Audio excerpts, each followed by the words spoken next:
the meantime, politicians have always signed a peace accord before elections, but this signing has in no way stopped violence from happening during voting exercises. Why do we then have to keep signing peace accords that no one respects and that have no force of law? To speak more on this, we have a rights analyst and lawyer, Frank Tietie, in the studio. Frank, thank you for coming to Newsnight. My pleasure. Peace accord here and there, but little to play by, little to respect. So why then do we keep asking our politicians to sign peace accords when they will not honor it anyway?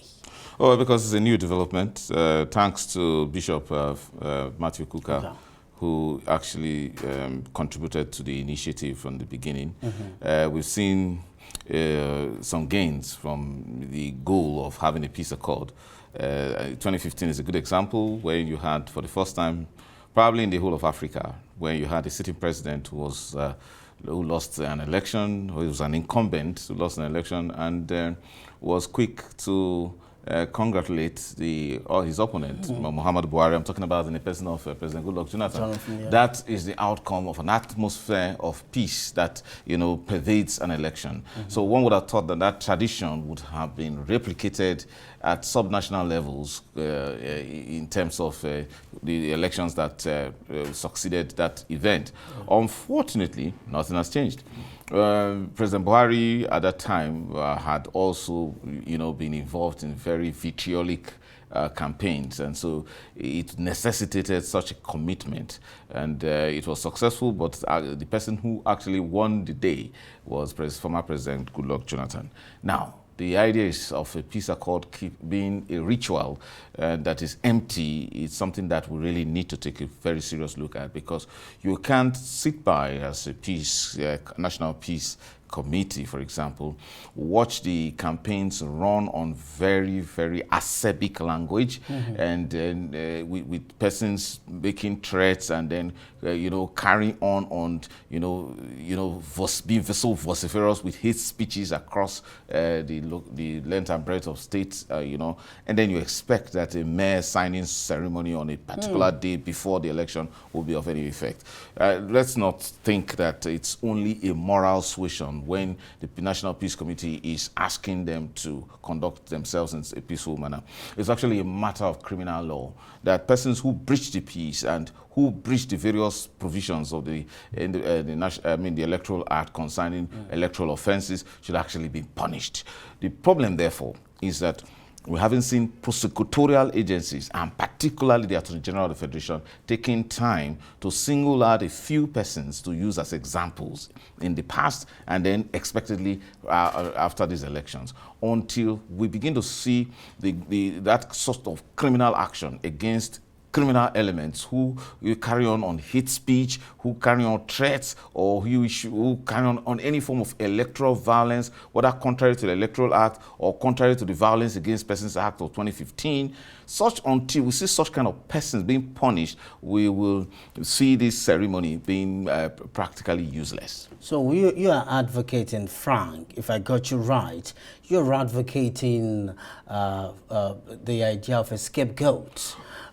So why then has it been so difficult to get scapegoats from these politicians? The law sometimes, and it is typified by the Lady of Justice, the law sometimes has to be blind when applying standards. Right. Yes, it's akin to saying use some persons as scapegoat, but that is actually the goal of criminal procedure, criminal law, in the sense that take some persons, ensure that they are punished to serve as deterrents. So those aspirants, those individuals, and I've seen many of them on television. Take, for example, again, I don't want to sound partisan in the sense that that's supporting any party against the other party, but I've seen them on television making those speeches. Those persons should not be allowed to conduct the election. You see, we can't have this, laid-back approach, especially on the part of INEC, without, and then on the part of political parties. parties without, serving the filtering function that they are supposed to have. They say, you are a purveyor of electoral violence, and we can't. There should be some resistance to some person's candidature on the basis of violence. Beyond that, we should also, I don't believe in collective punishment for individual wrongs. That is the reason why thorough investigations should be conducted, and certain persons should not only be named and shamed, but should be singled out to be arraigned for conspiracy, for attempts, and even for actually committing those allegedly committing those offenses, political offenses, electoral offenses. So until we see such persons being used as example, we will not make progress. Okay, that takes us back to the clamor for bundling INEC. Do you think also that INEC has been saddled with so much responsibility that it then cannot see through the peace accord signing and honoring? No. It's not. You see, the business of INEC, like General Abdul Salami has said, is to conduct standard elections that people don't have any reason to doubt their credibility. But when it comes to prosecutorial responsibility, it's not even supposed to be that of INEC in the first place, because prosecution is generally in the hands of either the Attorney General of the Federation or the Attorney General of a state. Right. But in the case of a state, and it depends on how the political power of the persons who run the state, that such a power is used, because it will be considered partisan. But no, the law should be blind. Because INEC is a federal institution, expectedly it is the Attorney General of the Federation that should initiate cases, that should actually be issuing warning. The Attorney General of the Federation should be very harsh in the manner it goes about. It goes after electoral offenders. However, you asked an earlier question, why is it difficult to actually use some persons as scapegoat? The perception is a perception problem, because the perception will be that he's doing that because he's an APC Attorney General, or he's doing so because we are PDP. That's the idea. The problem is that when you sit as the position of law enforcement, you have to be dispassionate. It doesn't matter what perception you will get. Just apply the standards of the law. So I expect this time around that I don't want this kind of discouragement that, despite the empty nature, hollow nature of the peace accord, that it should stop. The tradition may have to continue, but please, the Attorney General of the Federation should be there, saying that this is not moral suasion. This is not an old man in person of General Abdul Salami begging you to be peaceful. No, it is about, if you offend the standard, we'll come after you, whether you are APC or PDP. But Frank, do you sincerely believe that that the judiciary that you expect to prosecute election offenders, can truly be dispassionate in its entirety without judicial autonomy? We do have a whole lot of judicial autonomy operating in this country, and that's the reason why many people are frustrated with the judges, because they think that they appear to be partisan, or they are not dispensing justice in such a manner that reflects the standard of the law. However, it is not the responsibility of the judiciary here. It is the responsibility of the prosecutorial agencies, starting with the police, and then together with all other law enforcement agencies, including state agencies like the DSS, including INEC. INEC can actually activate its power and prosecute anybody that allegedly offends the provisions of the Electoral Act in terms of committing electoral offenses. It goes further down, but the principal personality, I will emphasize, is the Attorney General of the Federation. He has those powers that are constitutional.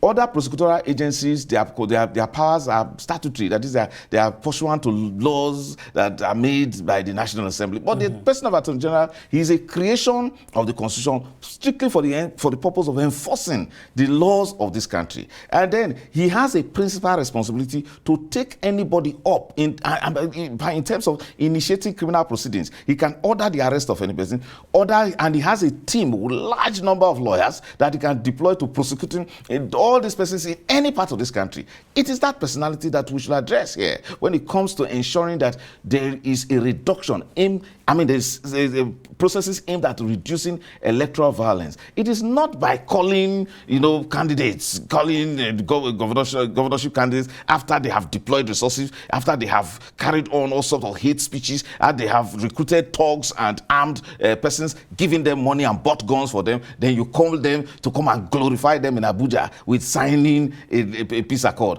I mean, it's ridiculous. But I wouldn't want to, throw away the baby and the bathwater, recalling that Bishop Kuka's effort in 2015 actually paid off for the entire African continent when it led to the fact that a very, a cult-like figure like a figure with a cult-like following like President Muhammadu Buhari could not, activate. I mean, was able to stave off his volatile supporters from causing any form of mayhem. And in that case, because President Goodluck Jonathan did, abide by the tenets of the peace accord. I mean, because that's laudable. Considering that, we should continue the tradition. However, you can't keep begging people, because to do what's right, knowing that election in our country, unfortunately, is not about service. It's about war. It's actually war in getting who controls state resources. So it's about stomach infrastructure. It is about the fact that, and we want to control state resources. It's about survival. It's about lazy persons having access to controlling state resources to survive. It's not, and that's the reason why for them